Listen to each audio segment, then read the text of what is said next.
good, good. And he'll have books available if you choose to partake. Get them while they're hot, because I don't have many left, and they're not going to be reprinted because the printer went out of business. Yeah. What can I say? I found that out with Mike's. Yeah. Well, thanks for having me. My name is John Riding. I am a 1972 graduate of Wadsworth High School, and I began working in the funeral industry at Hilliard's Funeral Home, not Hilliard Cox or Hilliard Rossford. It was Hilliard's at the time. And that I did not pursue a career in the industry, but I continued working part-time for several area firms over the years and owned a funeral livery service, retiring in 2019. I decided to write this book. I was at lunch or breakfast with my friend Mike Berg. We go quite regularly, and we talk about all kinds of different things. And I just happened to blurt out, I wonder how many funeral homes, undertakers, and funeral directors there have been in Wadsworth over the years. He says, I don't know, why don't you research it and write a book about it? So that's exactly what I did. And I read every newspaper that was ever published in Wadsworth, and boy, is that hard to do sometimes. Where you see the same word spelled 3 or 4 different ways in the same article. And after about 160 years, some of this stuff is really hard to read. But thankfully for the World Wide Web and the genealogy websites that are on there, I was gleaning enough information to put something together for this book. It's not so much about the funeral industry in and of itself, but it's more about the people who were our funeral directors, our undertakers, and the funeral homes and that they had. I did include some chapters offering a brief history of embalming and caskets and burial vaults, and that give you kind of an idea of the workings of the industry. So, if I can do this right here, you've met your demise. What happens next? Well, prior to modern embalming techniques, bodies would be preserved in a lot of different ways, and one of the ways included placing them into a barrel of whiskey. I would cry, okay, especially for that particular brand.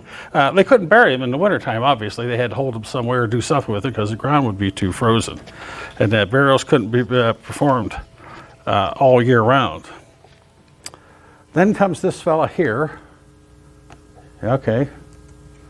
That's Dr. Thomas Holmes, who developed the modern embalming techniques that are still used today during the Civil War. Because men from all over the country participated in the war, they were far away from home. So in order to be able to send them back to their families for a proper burial and send off, he came up with this technique, which was modeled after the French technique. And the most famous person of the time that was embalmed was Abraham Lincoln. And he was shot in Washington, D.C. He was buried in Illinois.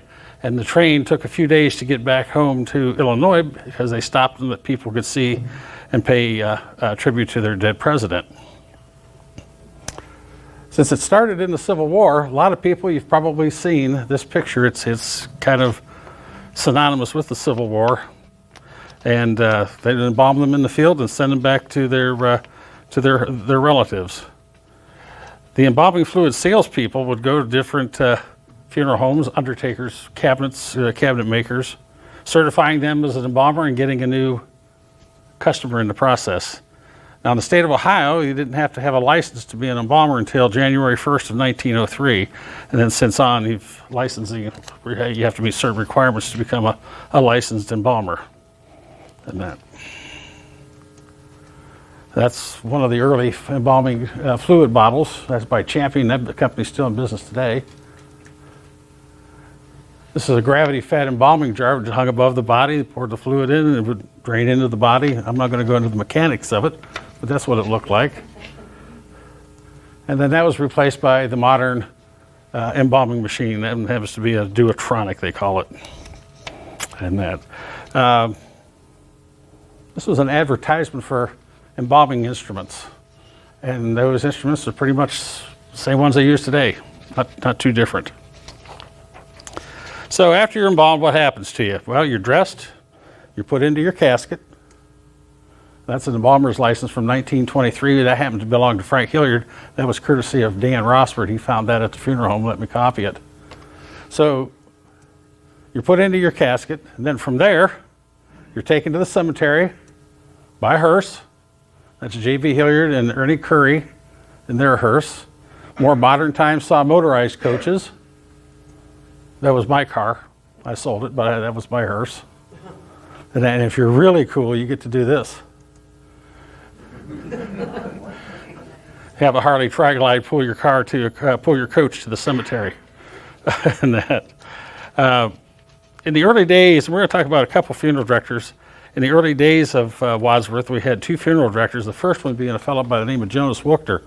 Now, as hard as I might, I could never find a picture of Jonas. Evidently, he didn't like to have his photograph taken.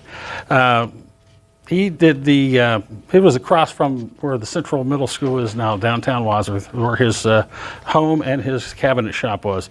And he buried the Republicans. His son George was an army surgeon. He took over the business after Jonas retired. Now, Wuchter's wife, Emma, she was a music teacher for the City of Wadsworth, but she had a hard time getting piano lessons in her home because there's usually a dead body in a coffin in the living room, and that kind of creeped the kids out. Can't understand why, but that building was torn down in 1967. So then we go on to Ephraim K. Creamer. And now this guy kills me. He advertised a lot. Okay, here's one of his advertisements. I don't know how good you can see it. Check out the bottom part, okay, where it talks about having a good hearse. Who cares, you know? But anyway, that's what his good hearse looked like. And that he was a staunch Democrat, and he would only bury Democrats. So if a funeral procession was seen heading north or south from the square or to the square, that was a Republican or a Democrat, because that come from Creamer's. If it was going north, that would have been a Republican coming from Wuchter's place. His house, like I said, was torn down in 1967. A lot of us know a woman by the name of Marguerite Straighton. She's a Wadsworth gal, and her father was Dr. Ellis Creamer, who was the son of Ephraim Creamer, and she talks about her father, Ellis Creamer, that when he was a child, that he was made to lie in the caskets or the coffins that his father had built to make sure that they fit the person that they were intended for. Yeah, okay. Thanks, Dad. That was where E.K. Creamer's house. It was a corner of Maple Street and High. Now, last that was a market. I don't know when this was torn down. It was before I even came to Wadsworth. Some of the other funeral directors around town were a Solomon Weirley, a Claire Pond, Howard Finnefrock. He had a furniture store as well. William Opplinger, William Good. This was Good and Bixler Funeral Home in 1915, and the Bixler family. A lady named Luella Bixler, who was the first licensed funeral director, female funeral director in Wadsworth. That. And that was their house on their home on Highland.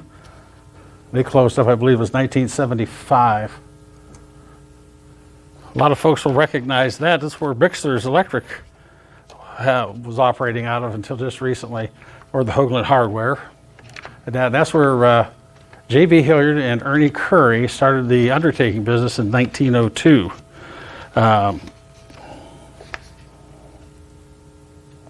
J.B. Hilliard was into a lot of things. He was part of the first fire department in the 1900s. He was a chairman of the community chest, chairman of the Red Cross, school board member. He was into a lot of different things. And he and Ernie Curry in 1912 built the mausoleum that we know that's in Woodlawn Cemetery. And occasionally that gets to go be opened up. And if you haven't gone in there, the Friends of Woodlawn Cemetery has done a lot of work in there, cleaning it up and cleaning up around the building. It's quite interesting to see. That's some of the interior. And for as long as it's been standing there, it's in really good shape.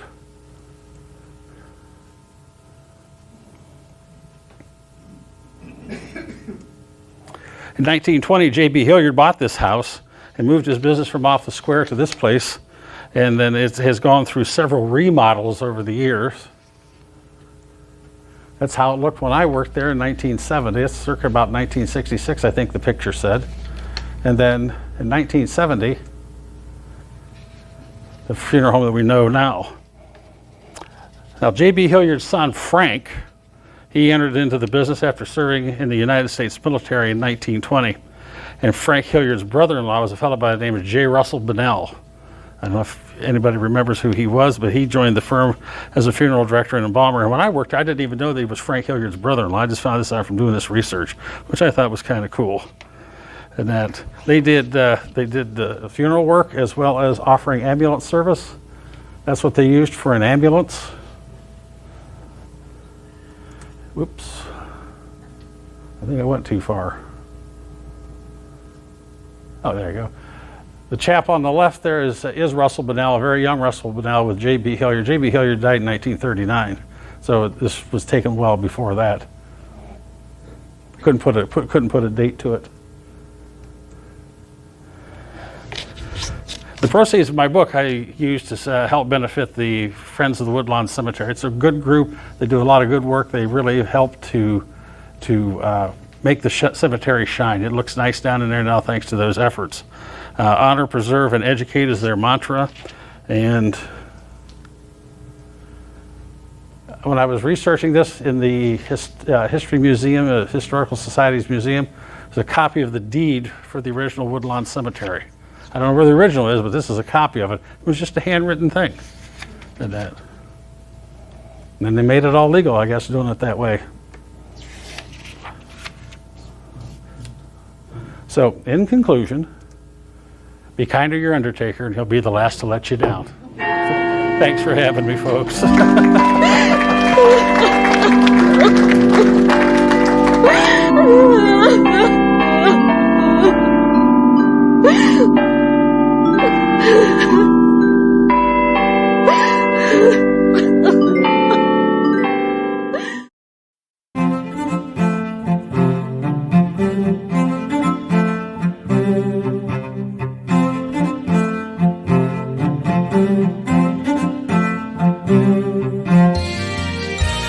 You are watching WCTV, Wadsworth Community Television.